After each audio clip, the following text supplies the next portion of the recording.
Այսա սելֆի եմ անում, այ իհարկե խմած եմ։ Եվ ինչով է պայմանավորված ձեր խմած վիճակում քաղաքում շրջելը եւ Ո՞ր քաղաքում շրջելը։ Ես ինչ-որ նկարի դստե, ով շավ հրապարակի է դեի։ Լսար, ինչ եմ ասում, այսպես միկրոֆոնի մոտ եմ ասում։ Ինչ։ Ոնց հանդիստ բայք եմ գնացել, այսինքն,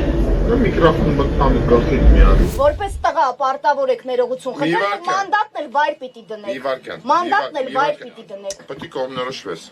Ասեցի այդ երեքը միասին պիտի անեք։ Այդ սաղ միանգամից իրար հետ։ Հա, սաղ միանգամից իրար հետ, այդ հայոյելը գիտեք, դրա հետևանքները չգիտեք։ 26-ին իշխանությունը փոխվել է, այլ ես մանդատս վայր։ Երեք Գյումրիում ձեր մասնակցության միջադեպ տեղի ունեցավ լրագրողների հետ։ Դուք գինովցած էիք եւ լրագրողներին հայոյում էիք, վիրավորում էիք, փոշմանել եք այսօր ձեր արարքի համար։ Ան Գաբրիելյան լուր այսօր։ Լուրը։ Այսինքն փոշմանել եք, զգացվում է, որ փոշմանել եք ու չէիք ուզի, որ այդ միջադեպի մեջ հայտնվեիք, ճիշտ է։ Ներողություն կխնդրեք մեր գործընկերներից։ Գաբրիելյան, մի բառ պետք է ասեք, գոնե ասեք, որ այո, ես զղջում եմ։ Իրավունքն է խոսալ կամ չխոսալ։ Ձեր իրավունքն է, բայց նաև դուք վիրավորել եք մեր գործընկերներին,